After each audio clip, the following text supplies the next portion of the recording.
Então, veja bem, que o LGBT é uma formação que tem como objetivo trazer à luz a sua existência, né, como pessoas que têm direitos sociais, têm direitos culturais, têm direitos religiosos, não são cidadãos de segunda categoria. São cidadãos de primeira categoria que nada mais querem na vida que terem a liberdade de serem o que são, sem querer ofender ninguém, sem querer manchar a imagem de ninguém, simplesmente querer mostrar à sociedade que o mundo é bem mais do que isso que nós conhecemos, pura e simplesmente. Se não fosse, não haveria necessidade da ciência, né? Karl Marx, ele falava que toda a ciência seria supérflua, né, se nós conhecêssemos realmente a realidade das coisas. Lógico, eu não preciso saber que o corpo humano, por dentro, ele tem esqueleto. Se não fosse através da ciência, eu nunca saberia isso. Mas a realidade é que nós somos esqueletos. Nós somos carne, nós somos órgãos, tá? Esse conglomerado forma aquilo que nós conhecemos como corpo humano. Então, para você conhecer anatomia, você tem que ter o raio-x, você tem que ter um ultrassom. Então, a ciência, gente, ela está em construção, não é?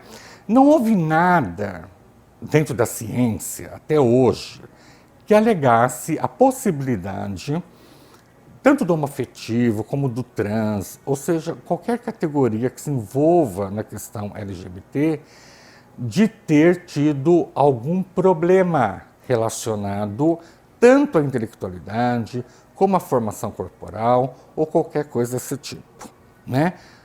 De certa maneira, a própria genética vem provar essa questão. Então, nós não podemos nos preocupar simplesmente com ortodoxias. O que é isso? Acreditar que algo é assim e está encerrado, está acabado, né? Então, a sociedade, ela tem transformações. Isso é histórico, tá, gente? Não sei o que estou falando. A história vem comprovar. Tanto é que vocês veem as mudanças que tiveram de mentalidade desde o início do mundo até os dias atuais. O homem moderno, ele não pode pensar mais como homem medieval, o homem medieval como homem antigo. O mundo mudou, o mundo se transformou. Mas as pessoas em si ainda não mudaram, não se transformaram. O LGBT, ele só quer mostrar aquilo que ele foi obrigado a esconder durante séculos. Porque ele foi perseguido, ele foi maltratado, ele sofreu inquisição da igreja, né? Naquele tempo. Hoje o Papa até reconheceu que o homoafetivo, ele tem um direito de construir uma família, né? Quer dizer, até então, outro dia, a igreja dizia que o homoafetivo não formava família. Então, hoje há um reconhecimento por parte dele nesse aspecto, coisa que eu acho muito interessante, porque a própria igreja está se transformando. Então, eu falo assim, metafisicamente falando, o conhecimento absoluto é algo que pertence a Deus. Só Deus sabe das coisas. E como nós temos uma inteligência muito menor que a de Deus, nós temos conhecimento relativo. No mundo nós estamos aqui para passar provações, nós estamos no mundo para passar uma série de articulações que eu, como uma pessoa espiritualista, acredito que nós temos muito para evoluir. Tá? Então, o que acontece? Por que, se for pensar assim, não estaremos sendo testados nas diferenças? Será que o homem está preparado para aceitar as diferenças? Porque as diferenças, elas existem, a natureza não fez o mundo igual. Um é diferente do outro. Você imagina se todos tivéssemos a mesma cara, como seria? Você imagina você se apaixonar por uma pessoa que tem a mesma cara que você? Será que você conseguiria fazer isso?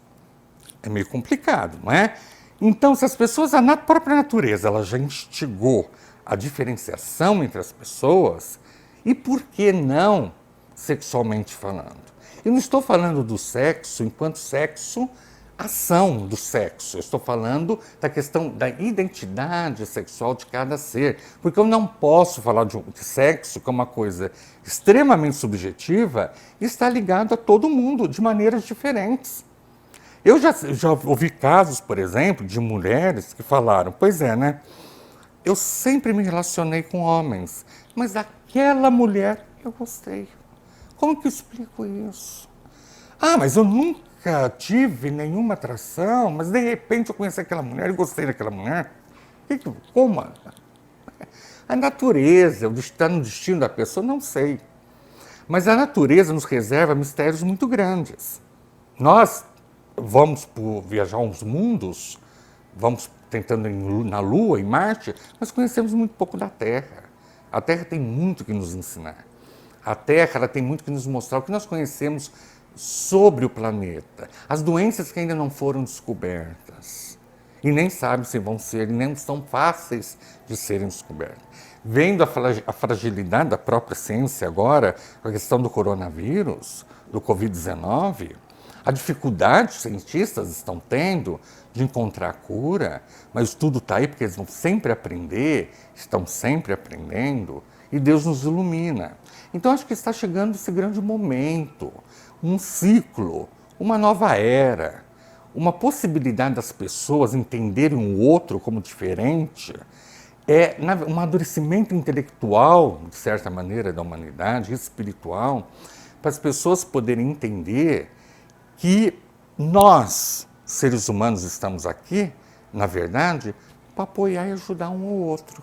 Se você não está prejudicando a sociedade, se você não está maltratando a sociedade, você não está maltratando o outro, vai dizer, por exemplo, que não, mas eu vejo a pessoa, ela é homoafetiva, isso me agride. É a mesma coisa que eu disser que eu vejo uma pessoa de olho azul, me agride. É a mesma coisa que eu disser que eu vejo um loiro, uma loira, eu não gostei. E mesmo que eu não tivesse gostado, cabe a mim respeitar. Eu não sou também obrigado a gostar, e nem a pessoa é obrigada a achar que eu deva gostar do cabelo dela, porque o cabelo dela é assim, assado. Gente, cada um tem suas preferências, isso sempre vai ser assim, é ponto pacífico. Só que nós estamos num mundo limitado para nos ajudar e não nos complicar, piorar a situação, ficar mais difícil. Isso está dentro da evolução de todos. Por quê? Porque você vê pessoas, eu já conversei, homoafetivos de várias idades, e homoafetivo que se assumiu hoje, de certa maneira, mas não propriamente para a família e para a sociedade, que é bisavô. É bisavô. Porque na época, talvez, ele foi obrigado a se casar, ele foi obrigado a ter uma família, né? Eu vou falar uma coisa assim meio ousada, mas isso foi usado até em romances antigamente, que o filho, por exemplo, que era mais retraído na questão homoafetiva, ele ia para a igreja católica, porque lá tinha um celibato, ninguém ia obrigar ele a casar com ninguém. Então era uma saída, tá? Era um meio de ele se livrar desses olhares que deixavam ele em uma situação complicada. São estereótipos, jeitos, posições. Você encontra o homoafetivo de todo jeito na sociedade, né? Estou falando especificamente do homoafetivo porque eu acho que existem na sociedade muitos bissexuais, muitos homoafetivos. Os trans, eles existem, mas ainda são poucos, sei lá, ou muitos ainda também não assumiram, eu não sei. Mas o homoafetivo, ele está querendo apenas, vamos dizer, nas suas diversas diferenciações, abre-se um leque na questão. Tem homoafetivo que tem jeito de homem, é um estereótipo. Tem homoafetivo que tem jeito de mulher, é outro estereótipo. Tem trans que se veem como homens, mas gostam que é mulher, se veem como homens e gostam de homens, não são homoafetivos. E tem trans que são homoafetivos,